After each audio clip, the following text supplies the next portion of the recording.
And damage, right? Alright, guys, the vibes was good. Right about now, this is Saturday, and Saturday is all about vibes and catch. You know the vibes. Welcome to another special session, special edition. Shout out to you all. Today is Saturday, and Saturday is all about vibes and catch up. But today, I happen to have some random thoughts of the day, and random stuff that usually happens, and these are questions that I'll be asking. So, welcome to another session. Let's get in right away. Right, moving on. Yeah, today is vibes and catch up, and you're welcome to another live session. And Saturdays are vibes and catch up. You know the vibes. So today we're talking about random thoughts of the day. Now, these are random questions, that come up, or random stuff that you usually think about. But now, I made it kind of special because these questions now, I related them to life. These are things that usually happens to us. These are things that usually happens to virtually almost everybody, if not everybody. But now I related these questions to life and how life, most times we live life in a hurry. Life, most times we live life in a rush, and most times you just have to take it slow. Sometimes you just have to take the journey. You shouldn't just, it's a roller coaster. So sometimes maybe beyond your control, sometimes maybe in control, but you just have to live life on your own pace and on your own timeline. So it's actually a good the questions are pretty much interesting and intriguing. So just stay active. So the first question I have is why do we sometimes forget what we were just about to say, but remember it when we stop trying? Now, any question I ask, just stay active. You understand why I'm asking these questions, and you understand where I'm coming from. These are just like my random, sorry, these are just like my random thoughts, yeah. But now you understand what I'm trying to say. So, why do we sometimes forget what we're just about to say, but remember it when we stop trying? Hi, Macy, or Macy, what's good? You're welcome. Maisie, is it like amazing, or how did you come up with like the Macy? Oh, Maisie. So yeah, the number one question or the random thoughts that I first got was, why do we sometimes forget what we're just about to say, but remember it when we stop trying? And this obviously happens most times. I've ever been like involved in like an argument with a guy, or involved in like an argument with a random person, and probably this is an argument that you have all the vital points needed to win that argument, but something somehow, for some reason, for a reason known to you and sometimes reason unknown to you, you kind of forget your point, or you forget your vital point. And randomly, probably you may be having a shower, and you'll be having your shower, and now you remember this point, and now be like, damn, why didn't you remember this point earlier on? Or why didn't you remember this point during the argument? But then life can be funny, and funny things usually happens. But that's not like the basis of my question for today. So the first question, I said, why do we sometimes forget what we're just about to say, but remember it when we stop trying? And like I said, I related these questions to life here. Now, if it's related, if you, I say, hey, if you relate these questions to life, now it reflects on how the mind often works best when it's relaxed. Now, your mind is just trying to tell you that, see, there are a lot of things that happen, that happens for different reasons. There are a lot of things that happens in life, and most of these things that happens in life, they are beyond your control.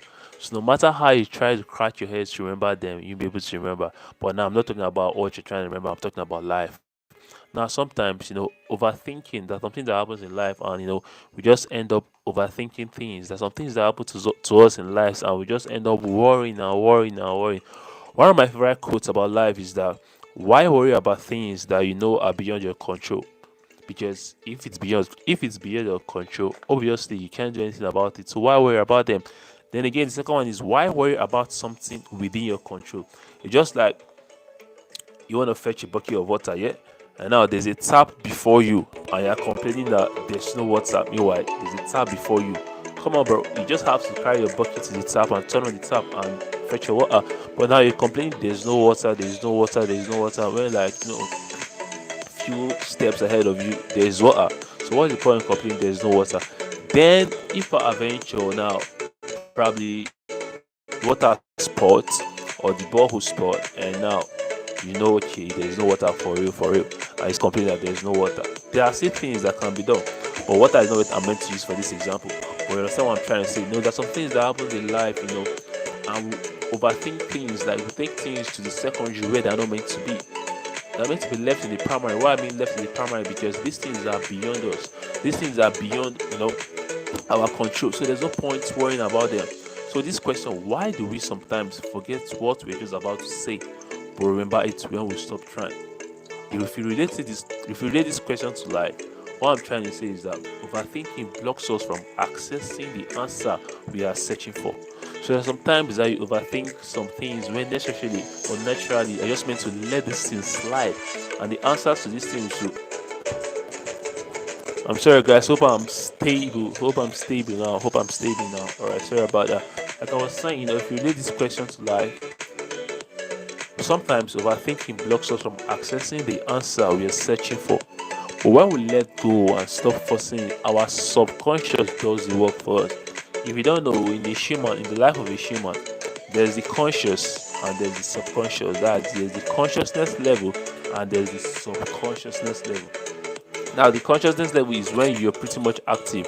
The consciousness level is when you pretty much know what you are doing. The consciousness level is when you're pretty much aware that, okay, yeah, these are the decisions I'm making, and this is why I'm making these decisions. That's when you're in the consciousness realm or the consciousness level.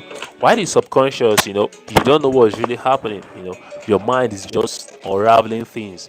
Now, when you stop overthinking things, when you stop taking life too serious, because life is meant to be lived, but most of the times, we try to analyze life. Come on, why are you trying to analyze life for? One, you know the one that created yourself. Two, you know the one that give birth to yourself. Three, life is so wide and same time so small.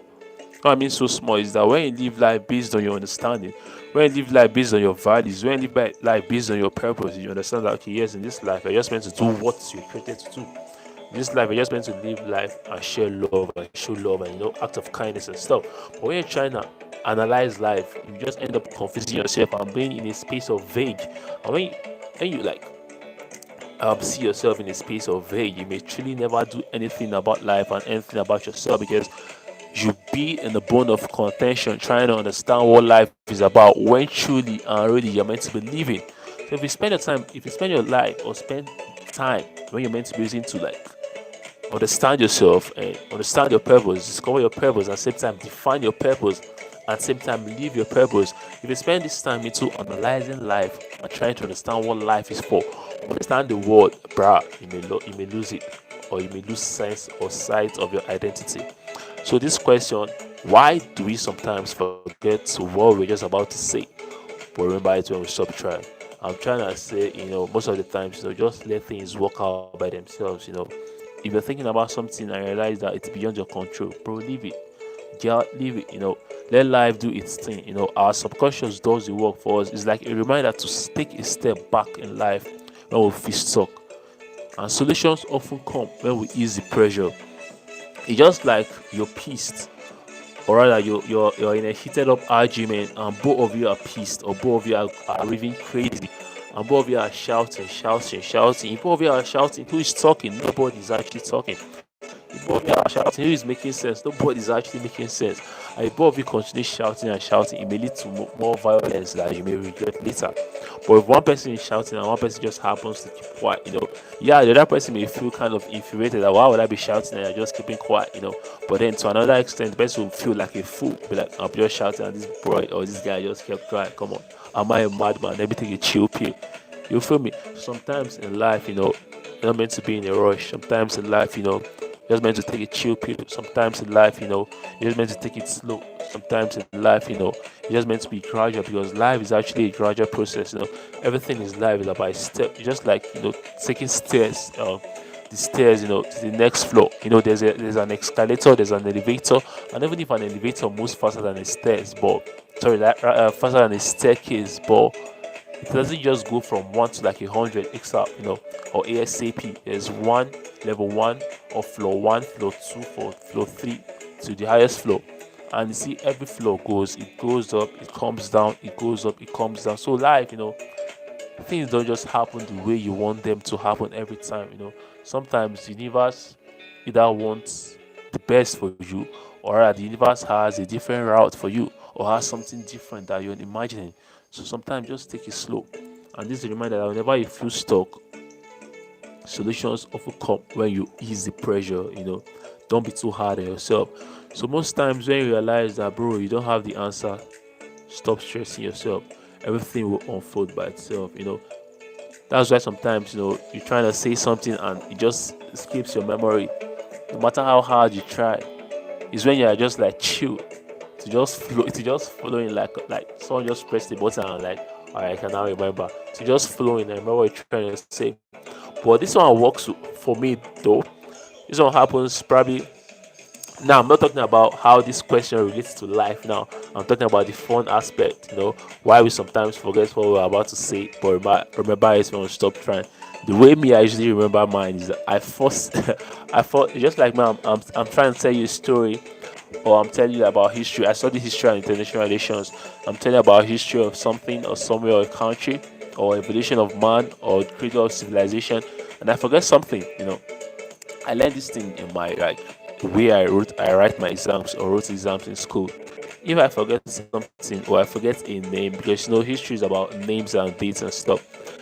If I forget a name, how I usually remember mine is that, give me a few guys, I'm sorry. Okay, if I forget a name, how I usually remember mine is that I start um reciting letters of the alphabet from like A to Z. I don't know if this works for any other person, but this works perfectly for me.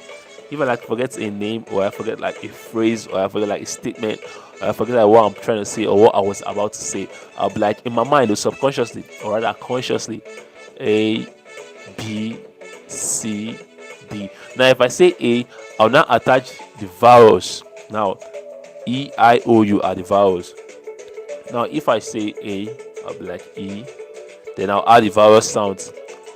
A, A, E, B, Ba, E.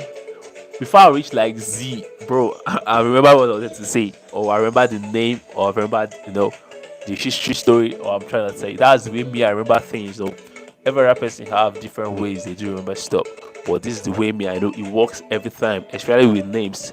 If I forget someone's name and I'm like, what is this guy's name? What is this girl's name? And I'm like A, B, C, A, E, A, O, A, E. Before I reach like D or K, bro, I remember the name, so it works very well for me. I don't know what works for you, but this works well for me. And also, I heard I read. I've tried it before, but I don't know if it really works because I already have mine.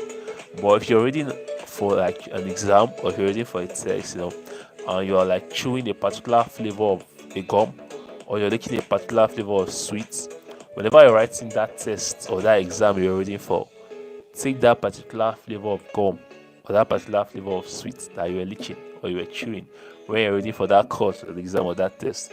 It helps in your remembrance also, because your brain detects taste, your brain detects sound. So whenever your brain is used to something, I guess it's encompasses like everything into a component. So I guess that works as well.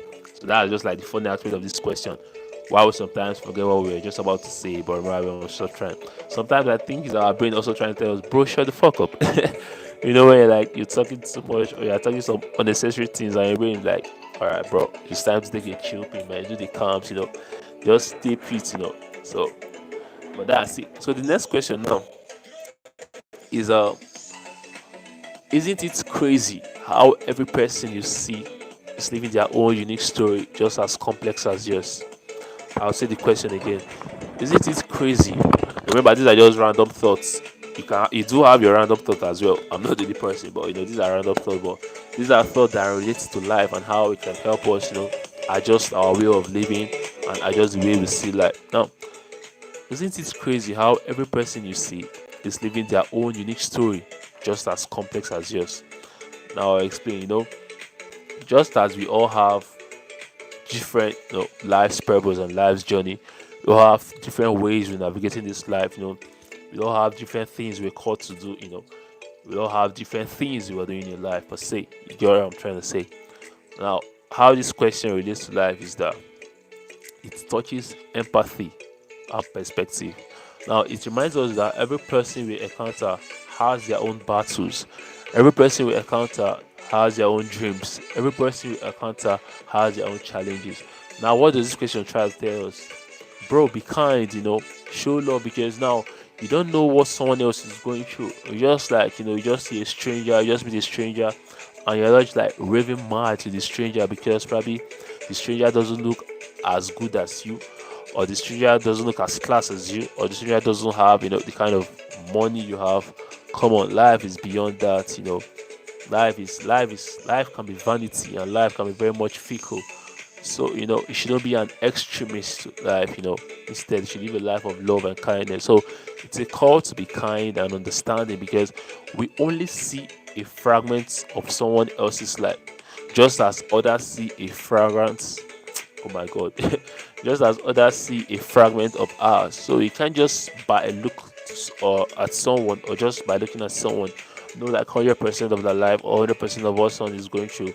So, with an act of kindness and a show of love, it'll be easier, to touch someone's life or have impact in the life of someone in a better way. So this question, isn't it crazy how every person you see is living their own unique story just as complex as yours? It's a reminder for us, to be kind. It's a reminder for us, to have, a touch of empathy, and have perspective into humanity, or a perspective that relates humanity or humane. So just live a life in love and kindness, because bro, you can't per se know what your neighbor is even going through. So live a life of love, and the question touches empathy and perspective. Everyone is going through one thing or the other. No matter how you look someone, you see someone bright, or no matter how you see someone, on Instagram looking all too sharp and stuff. No matter how I see someone Instagram reels, living life, see someone's 30 seconds Instagram or TikTok or YouTube shorts, living as large as brah. Everybody has their own challenges. Everyone has one or two stuff they're going through, even if they don't come to tell you. So it's a reminder for you to live a life of kindness, and live a life of love, and understand that everyone just sees a fragment of your life, just as you yourself see a fragment of others. So you shouldn't just use that fragment that you see, to judge the whole part of the person's life. You should just use a part to determine the whole. You feel me? You should just use a part, to determine how someone else's life is gonna be, or how someone else's life is. You get? So it's a reminder to show love and be kind. So I'll say the question again: isn't it crazy how every person you see is living their own unique story, just as complex as yours? These are random thoughts. You yourself, you will have random thoughts, but then whenever you have random thoughts about life, or random thought of the day, or random thought of the week, or a very funny question just like drops in your heart, or drops in your mind, it could be funny, but like just as I've done, try to like relate that question to life, and you see a different perspective. So next question is this one I know maybe once, or more than once, or growing up, we would all have thought about this. Why do we close our eyes when we imagine something, or when we kiss someone? Now I don't know if everyone has kissed someone, I don't know, but you've seen movies where people kiss. But I know imagination is not by our eyes, and one of the greatest gifts of God to mankind is not actually our eyesight, but it's actually our vision. That's why I can see even a blind man, or even blind people have visions. Even blind people can have visions better than someone that even has four eyes. You may not understand that joke, but then even a blind man could have vision better than someone that sees, properly. So that's one of God's gift to mankind. So, but why do we normally close our eyes when we imagine something, or when we kiss someone? I know that kiss part is about intimacy. It's about show of emotions and stuff. It's about you being in the person and the person being in you. It's about you taking it to another level, beyond the physical. But then when you relate to life, it's about how certain experiences are felt more deeply when we remove distractions and tune into our internal world. I'll say it again. When we close our eyes, when we imagine something, or why do we close our eyes rather when we imagine something, or when we kiss someone? Now, how does this question relate to life? It's about how certain experiences are felt more deeply when we remove distractions and tune into our internal world. Now, everyone has an internal world. What's your internal world now? Sometimes it could be your subconscious, sometimes it could be your gut, sometimes it could be the Holy Spirit, Sometimes it could be God, whichever way you understand.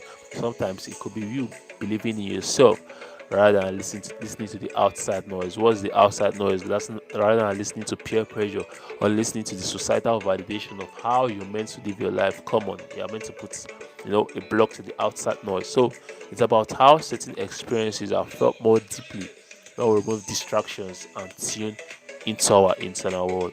Now, yeah, we can imagine leaving our eyes open, yeah, quite alright. But then closing our eyes heightens our emotional and sensory experiences. If you didn't know this, now you know. Whenever we close our eyes, our emotional and sensory experiences are more heightened. Now, this parallels how in life, when we block out external noise and focus within, we connect more fully with what matters. So most times, rather than thinking about how the world sees you, you should rather think about how you see yourself, because how you see yourself would most times determine how the world would see you. If you see yourself as a pauper, bro, it won't be too hard for the world to start calling you a pauper. But if you see yourself as someone great, if you see yourself as a star, if you see yourself as someone who's gonna be or leave a legacy on the sound of time or leave an impact, in the lives of everyone you come across, that's how your life is gonna unravel. Even if it may not come ASAP or come very fast, but then gradually, that's why you should never be in a hurry. That's why you should never be in a rush. Take life slow and steady, as far you're on the right path and as far you're living your life and the purpose you're meant to be living, everything will unravel. So closing our eyes, when we block out external noise and focus within, we connect more fully with what matters. We connect more fully to truly what resonates with us rather than what, peer pressure or what other people think, we are or we should be. You understand? Now, don't get me wrong, you can have mentors, you can have role models, you can have spiritual fathers, your parents as well, you can have guardians and counselors who can help you, coordinate your path. But believe me, in this life, there's no one that can truly understand you better than you, except one person, who is your creator. That's why whenever we seek his face, he directs us. So, looking within, will give us, a more, directional phase and pattern about our life and of our life than listening to the external noise. So that's it for the third question. The next question I have is why do we always chase things we don't have but forget to appreciate the things we do?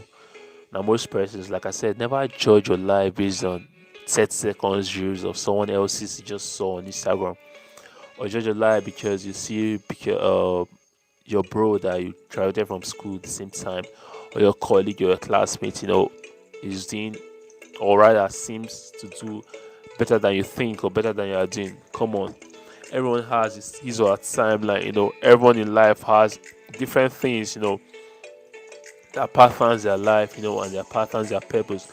So you should never live your life based on someone else's or compare your life to someone else's.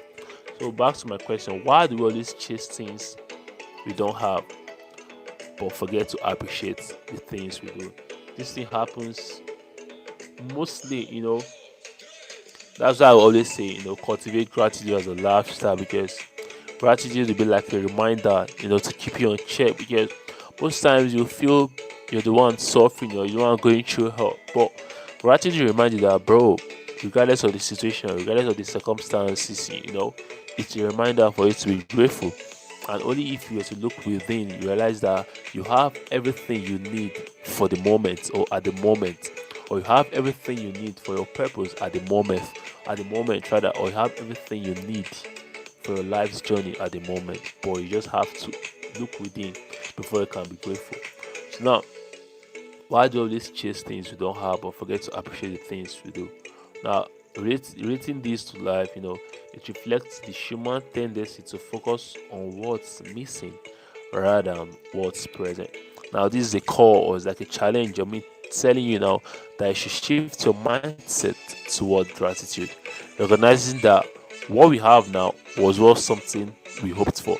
If you have to look within, you realize that some of the things you had now were your prayers, miles ago, miles ago, or whiles ago, or months ago, or years ago. But you may not really know if you keep looking at what you don't have, if you keep chasing things you don't have instead of appreciating the things you have now. So it's a challenge to shift your mindset toward gratitude and recognizing that what you have now was once something you hoped for, or what we have now was once something we hoped for in life. Now in life, one thing you should understand is that before you can have fulfillment, before you can have satisfaction in life, you definitely have to be grateful, because fulfillment comes from appreciating the present rather than endlessly chasing the next thing. That's why I see some persons, that steadily working hard, that steadily putting in the work, that steadily doing things, they wanna go big, they wanna be great, they wanna be the next big thing, but they don't appreciate the process, they don't appreciate those little wins. Come on, celebrate yourself, because the world may not celebrate you till you feel you have to get there. So you may be feeling depressed, you may be feeling, um, unworthy of yourself. You may have low self-esteem. Wow, you may even lose sight of yourself or your identity. So celebrate yourself, celebrate your little wins, celebrate your process, because they will all, contribute to your success. And one thing you should know is that success isn't a destination, it's a journey. Because once you reach that place you feel you want to get to, you realize that there are more. You realize that there's room for more. You realize that there's room for improvement. So appreciate, the present rather than endlessly chasing the next thing. That way you live your life based on gratification or based on gratitude, and that way your life, will be patterned, in the way that even if things are not coming as fast as, but you are realizing that it's steady, and by that way, you're making progress. What was the next question? Okay, now this one is like a problem of virtually 70, if not 80% of people around the world, around the globe, like 70 to 80%. Now, what was this question? Like I said, these are random thoughts of the day. You can have yours. If you have yours, you can just comment it, and I'll relate it to life as well. Now, isn't it funny that we only live one life, but spend so much time worrying about what others think of us? I'll say the question again. You realize that once or twice, or more than twice in your life, you have gone through this phase. Isn't it funny that we only live one life? You only live once. That's one thing you should understand. But we spend so much time worrying about what others think of us. Come on. I would always say pay less or keen less to the outside noise. Never allow societal validation or peer pressure determine how your life would unfold or how your life would unravel, or allow societal validation or peer pressure be the pattern or the path to which you would live your life, because bro, everyone's life is different. So this question now confronts the fear of judgment, because most of the times most persons are scared, to live their life, because they'll be like, what will people say, what people say I'm not good enough, what people say I'm not pretty enough, what people say I'm not handsome enough, what people say something, what people say I'm ugly, bruh, what if people don't say nothing? What if people compliment you? What if people clap for you? What if people celebrate you? Most times in life we think about the negative, negative, negative. Well, it's very much easy to think about the negatives, and it takes, a very huge step in thinking about the positive, because the positive requires faith and belief, and negative, you don't really need anything. Once you just think about it, bro, you just start playing in your head now, because it doesn't require any power, it doesn't require any will. You get? So this question confronts the fear of judgment and how it limits us. Now, one thing you should understand is that life is short. So instead of you thinking about how or worrying about what other people think of you, live your life, man. Life is short. And yet we often let others' opinions shape our decisions and hold us back. For what now? For why now? Why are you doing that, bruv? So instead of that, this question encourages us to live authentically. Now, what does it mean living authentically? Prioritizing our happiness over external validation, because the only approval in life that truly matters, bro, it's yours. So never let other people determine your life. Never let other people or what other people say, have an effect or affect your life. You feel me? Because the only validation, the only yes you need, and the only no, I don't need this, you need in your life, is what truly matters to you. And your validation, self-validation, your happiness over external validation is only what matters, and it's only what will give you that your authentic self, because the only approval that truly matters in life is your own. I'll say the question again: isn't it funny that we only live one life, but we spend so much time worrying about what others think of us? This is one of the deepest thoughts, and it's very deep because it happens to virtually everybody. Maybe once, some point of our life, we've been in stuff like this, or in shoes, or in shit like this, thinking about what other people think about us, or thinking about other people's perspective about us. Bro, let other people go and die. Understand? So it should only be the approval of your life. It should only be the yes to your life. It should only be the no to the things you don't need in life. Don't allow societal validation limit you, or don't allow the fear of judgment limit you, or limits the way you would live your life. Because bro, life is short. Life can be very fickle. It's better to try. It's better to do things than to have regrets for not trying. It's better to try and fail. Trying and failing doesn't make you a failure. Failing doesn't make you a failure either. Failing even makes you learn and improve and have a lot of experiences, and know how to navigate your career or navigate life better. So don't allow how people will judge you, or the fear of judgment limits you. Life is very short, fam. So the only approval you truly need is what really matters to you. You get me? Let me take one or two more, before we call it a night. Now, okay, this one is something that is very necessary also, because I think we always have, or rather most times, sometimes, we have problem or challenge with this. Now the question is time something we invented, or did we just discover it? And what will life be like without it? I've asked this question sometime earlier, but it was kind of rephrased. The question was, if you were told, or if you realized you had just 24 hours to live, how would you live your life? Now it's kind of related to this question. What am I trying to say? The base, that flow of time. You see, time has a very strong impact in our lives. Now that I see some persons, they're either 25, 26, 27 and stuff, and they feel because they're not married, they're a failure. They feel because they aren't established yet, they're a failure. Bro, everyone has a different timeline. So if time weren't like existing, or if time wasn't existing, would you have lived your life differently? And if you just had 24 hours to live, would you live your life differently? Wouldn't you give life your everything? Wouldn't you give life your all? Wouldn't you do those things you're scared of doing because you feel in the next 24 hours you'll be normal? So now, this question relates to we and how we think about time, or how we see life based on time. Now, yeah, time governs how we live and think, yet it's also a construct of human perception. That I see some persons will tell you that, at the age of this, if you've not achieved this, come on, you're right off. Are they mad? Are they mad? Who are they to determine that? Who are they to say some bullshit like that? Come on. So time is it governs how we live and think here, but same time is like a factor of destruction, or a factor of self-destruct, which is a construct of human perception. Like I said, it's a factor of destruction, or self-destruct, which is a construct of human perception. Humans just come and tell you this is how you're meant to live your life.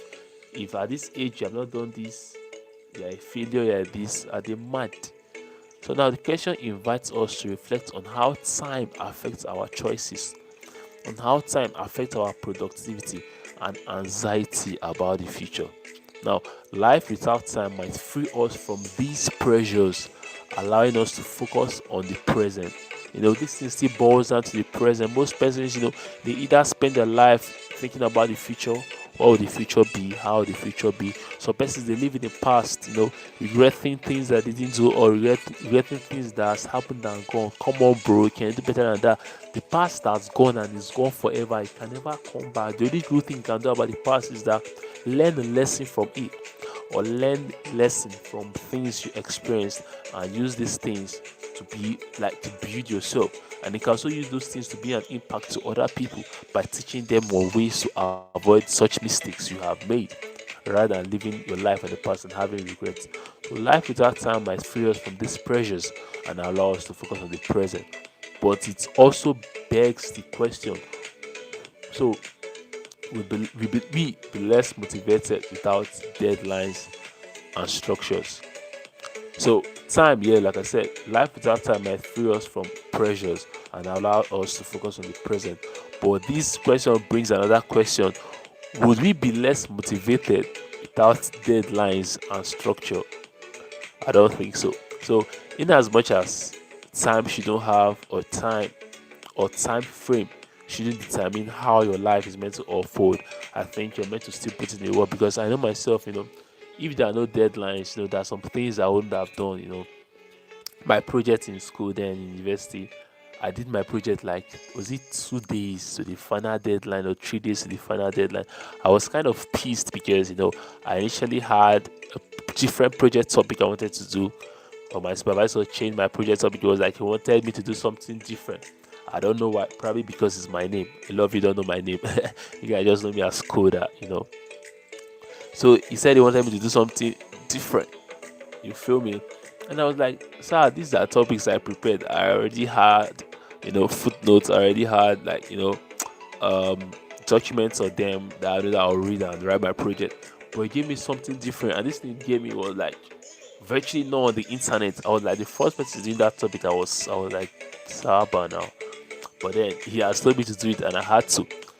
So I kept postponing, procrastinating. I was getting tired. I was sad. I would just use my laptop and sleep and stuff. But like 2 days before the deadline or 3 days before the deadline, I was like, Omo, if I don't do my project, I'm not gonna do defense. And if I don't do defense, I'm not getting a grade, and there's no way I'll graduate. Nobody told me now, bro. In like 2 days, or night to night to morning, bro, I finished my whole project from chapter 1 to chapter 5, or rather from the abstract to the last, to the references, chapter 5. And normally, how it's normally done is that when you do your chapter 1, you go to your supervisor, submit your project, and submit your chapter 1, and he briefs it, he vets it, he puts note that, okay, adjust this, correct this, go and bring back. But bro, I did mine chapter 1 to chapter 5, everything, spray abandoned it, carried the three copies. Pam. I went to my supervisor. I was like, sir, this is my project, this is the topic he said I should do. Immediately he read the abstract. He was like, Africa. You will not understand that is that the Korean man. The Korea is a tribe in Rivers State. Rivers State is in Nigeria. Nigeria is in Africa, precisely West Africa. He was so impressed in the abstract. He was like, wow.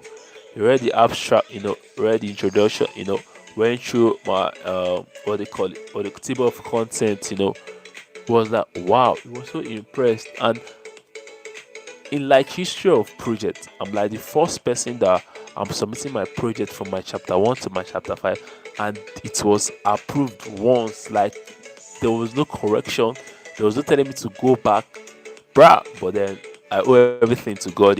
So everything is on darling Jesus. So with time, without, or will we be less motivated without deadlines and structure? I feel yes. I feel yeah. Because sometimes deadline makes us do things crazy. You see, sometimes growing up then in primary school, secondary school, we won't do our assignment to like a night before or 2 hours before, or university then during presentation. You have not even you don't even know about the presentation topic. It's like 30 minutes before the lecturer comes in, or like 2 hours before the lecturer comes in. You be like, guy, what's up? And you go and you present it, because that deadline brings about, it's a kind of adrenaline deadline gives. So I feel yeah, we'll be less motivated without deadline and structure. So yes, time has its perks, but you shouldn't just limit your life, or limit yourself, to a box of time, and allow yourself that, okay, by 27, yeah, if you haven't done this, you're a failure, you're a write-off. No, man, you shouldn't do that. You should never do that. So you get. So the question is: time something we invented, or did we just discover it? And what will life be like without it? So life without time, would be cool, but then will be less motivated without deadline and structure. So time itself gives us structures, and time itself, keeps us, on the right frame of mind, or the right frame of life, or the right frame of construct, because you'll be more devoted when there's time. So I have a lot of questions, but let's just stop here. Okay, let me give one more, I guess. Can you truly love someone without fully knowing yourself first? Now, this is a question that I want you guys to truly and thoroughly think about. Can you truly love someone without fully knowing yourself first? One mistake we make is that most of the time we just like jump into relationship. Most of the time, we just like jump into things. But one thing to understand is that I want you to understand something. What you give out in love, or what you give out in relationship, it's a reflection of how you see yourself. That's the true fact. Now, some persons give out toxicity in relationship, or some persons are toxic in relationship. Now, it's how they see themselves that they give out. When someone feel they are not worthy of love, or when someone has a low self-esteem, they feel the best way to make this girl feel I'm an alpha male, or the best way to make this girl feel I can stand on my words, is for me to infuse that toxic masculinity, make her feel or make her scared of me. Bro, that's bullshit, man. you know Love answereth all things, love conquereth all things, but same time love is subtle. you know Love doesn't have to use force, love doesn't have to use violence. I don't know why I came to this direction, but as the spirit leads. But this question, can you truly love someone without fully knowing yourself first? Bro, how does this question relate to life? It points to self awareness as the foundation of meaningful relationships. So, if you haven't really understood yourself, if you haven't really put yourself in the frame of mind where you can see yourself as a mirror, you won't be able to love someone genuinely, because that person has to be like a mirror how you see yourself. Because if you're showering someone with genuine love and this person loves you too, they be like a mirror will shower you genuine love as well. So, if we don't understand our own needs, if we don't understand our own boundaries and values, it becomes harder to love another person authentically. Now, it challenges us to do the inner work, because you have to do the work, realizing that true love stems from a place of self knowledge and self acceptance. Now, if some person is telling you, bro, I don't believe in love, bro, I can't live a life of love, bro. I can't give myself to a woman. I can't give myself to one woman, bro. Love doesn't exist. You know why? Because they haven't truly accepted themselves. They haven't truly come to a place of self-knowledge. Before you can give out love, before you can understand love, you have to truly understand and love yourself. Now, loving yourself, I don't mean selfishly loving yourself. you know there's how you love yourself, that to be selfish and to be crazy, like the rich man in the was it the rich man or the rich fool in the Bible? Just as the Bible puts it, the man loved himself selfishly so much that he was just planting, harvesting, and gathering for himself, gathering for himself, gathering for himself, not thinking about others. And what happened? He died that night. You feel me? So in life, 70% of your life you actually living for others. 70% of your life you actually live to please others and live to show love to others. So, can you truly love someone without fully knowing yourself first? The answer is no. On Wednesdays, we actually treat on love and relationship. I think I'll bring back this question, and expand on it so you understand better. So, can you truly love someone without fully knowing yourself first? This is a question you need to answer. You need to be fully aware of yourself and realize that true love stems from a place of self-knowledge and acceptance. Right about now, that brings us to the end of today's live stream. I hope you enjoyed me. I did. It's a little bit of random thoughts, but then it was interesting. So, bless up, guys. I don't know if you guys are hearing my music. I don't know. My second mic, the battery went down. The battery ran down, so I forgot to charge it. But then, bless up, bless up, bless up. Wherever you're watching from, this is me saying thank you. Wherever country, wherever continent, shout out to you. Bless up, bless up, bless up, bless up. Alright, guys, right about now, we've come to the end of today's session. Wherever your wife is nice where you are right now, it's night where I am. So have a good night, a beautiful night, a pleasant night. Sleep good. And tomorrow is Sunday, so make sure you go to church. And let's go and praise God, for the gift of life. That's a great blessing. That's a great thing to be grateful for. You feel me? So sleep good. The Lord be with you. If it's morning where you are already, have a pleasant day. Go out and excel. And may lines fall in pleasant places for you. And don't forget, go to church. If it's afternoon where you are already, stay safe, stay calm, stay collected, stay hydrated, and don't mind your business. And just spread love. And everything you do, cultivate gratitude as a lifestyle, and you see yourself having, a brighter life and a life that shines as light, as bright as light, and be able to impact the lives of others positively.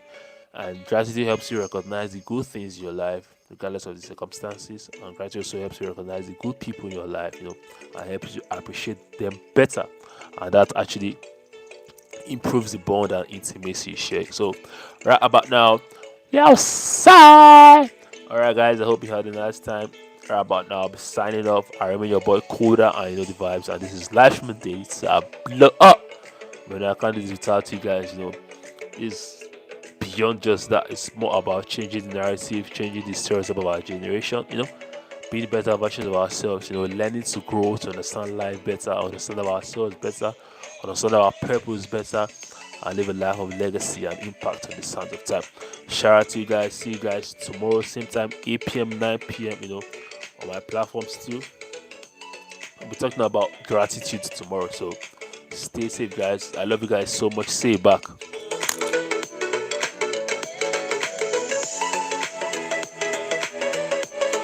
Alright, I was assuming I said it back. Shout out to you guys. Bless up. Thank you for coming through. And one more thing rather. Please do leave a like on this video. Do not leave without leaving a like. Share to your friends and loved ones. Shout out to you guys. Bless up. Right about now. Outside. I love you guys. Peace out. Bless up. One love.